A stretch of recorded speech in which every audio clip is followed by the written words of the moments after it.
Akaito é uma lenda de origem chinesa que conta uma lenda sobre um fio vermelho que está ligado a dois indivíduos destinados a se envolverem romanticamente, independente do tempo, espaço ou ocasião vivida por eles.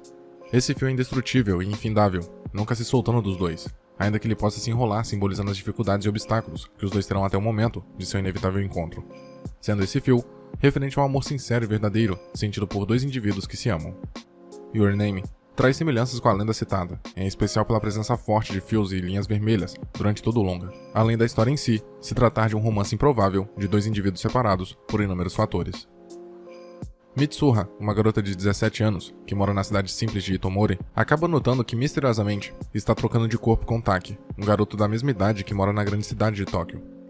O filme usa o fator tempo de uma maneira muito específica, utilizando acontecimentos do futuro e do passado de forma arbitrária e nem sempre linear, podendo fazer aqueles que assistem ficarem perdidos na cronologia dos acontecimentos.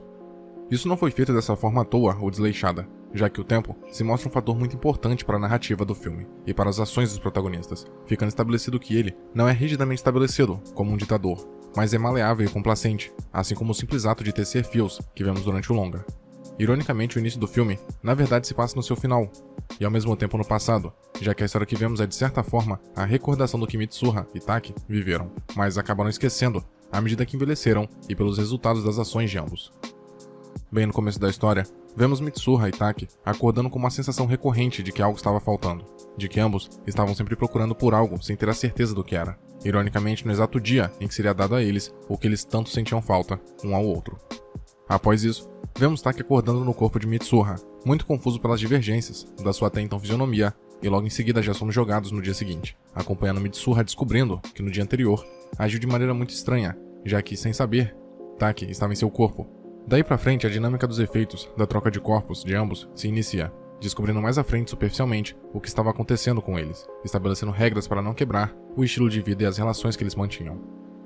Os protagonistas, a princípio, são totalmente divergentes em quase todos os aspectos de suas vidas. Por exemplo, Mitsuha vivia no templo, que era mantido pela sua família de maneira tradicional, e sempre desejou uma vida mais agitada e com mais opções, enxergando a realização desses desejos, caso fosse para uma cidade grande como Tóquio. Pelas suas práticas mais tradicionais, vinda de suas crenças em especial, pelo fato de seu pai ser o prefeito de Itomori, ela normalmente era alvo de comentários indesejados de seus colegas de escola, o que a fez ter uma personalidade mais tímida e assustada. Já Taki era um estudante comum de Tóquio, trabalhava em um restaurante italiano e, ao que tudo indica, gostava de morar na capital do Japão com seu pai, sempre aproveitando as oportunidades em que saía com seus amigos ou simplesmente apreciando as pequenas coisas que via no seu dia a dia, como o pôr do sol. Sua personalidade era mais corajosa e ousada do que a de Mitsuha, não deixando que nada ou ninguém o combatesse de frente, o que inclusive justifica o machucado que vemos na primeira troca de Mitsuha com ele, provavelmente vindo de uma discussão com algum cliente inconveniente do restaurante. Podemos considerar que o filme seguia e alterna os acontecimentos por três entre aspas linhas do tempo principais. A primeira, se iniciando com as trocas de Mitsuha com Taki até a morte da mesma. A segunda com as trocas de Taki com Mitsuha até o momento em que ele salva Mitsuha. E por fim, o período após Mitsuha ser efetivamente salva até o momento em que eles finalmente se encontram no presente.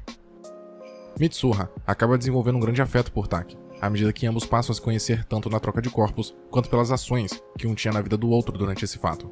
o que a motivou a ir atrás dele na vida real. Entretanto, as trocas por parte de Taki com ela apenas aconteceriam dali a 3 anos, sendo esse o motivo de Taki não reconhecer Mitsuha quando ela o encontra em um trem em Tóquio. Quando essa estava sendo empurrada para fora do trem, Taki pergunta o nome daquela estranha, talvez movido por algum reflexo do seu futuro eu, e por isso Mitsuha diz seu nome e dá a ele sua fita vermelha. Como dito no início, em Akaito, o fio vermelho simboliza o laço que une almas gêmeas e ao mesmo tempo o amor que desenvolverão mutualmente. E nessa cena, o ato de dar aquele fio para Taki também significava o início da conexão metafísica de ambos na primeira linha do tempo, o que posteriormente permitiria que Taki pudesse se conectar com Mitsuha. Fica subentendido durante o longa que a linha do tempo de Mitsuha e Taki, com relação às suas trocas, seguia uma cronologia simultânea, ainda que na vida real eles estivessem a 3 anos de distância um do outro.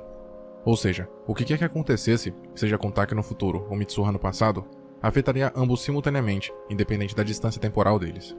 Isso explica o fato de, em determinada parte do filme, no momento em que Itomori é acertada pelo cometa, Taki acabar esquecendo quase que completamente quem estava trocando de corpo com ele, incluindo informações que ele já sabia e até mesmo as coisas que ambos experimentaram em conjunto, porque Mitsuha já não estava mais sincronizada com ele, devido à sua morte. Por causa disso, ambos acordam lacrimejando sem nenhum motivo aparente. Ainda assim, certa memória residual permaneceu na mente de Taki, o que o motivou a achar Itomori devido à forte necessidade de encontrar sua amada novamente. que indiretamente ele sentia falta, se surpreendendo quando descobre o que havia acontecido com o lugar em que ela morava 3 anos atrás.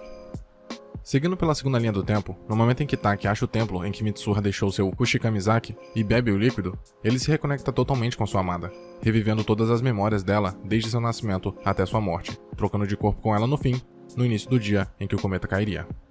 Não é à toa que durante a cena em que Taki vê todas as memórias importantes de Mitsuha, ele seja segurado por um fio vermelho em seu braço, representando naquele momento o vínculo que ambos tinham e o fio sendo puxado, ou seja, ele estava ainda mais próximo de sua alma gêmea. O cometa que acerta Mitsuha durante essa transição, em certo momento se torna o fio, o que simboliza o causador do entre aspas rompimento do laço que os dois tinham, não por definitivo, mas mostrando que o que havia acontecido representava um enorme obstáculo que no passado impediu eles de se encontrarem, e apenas por isso foi dada a chance de Mitsuha reverter o dano passado, desenrolando o fio ao salvar a garota.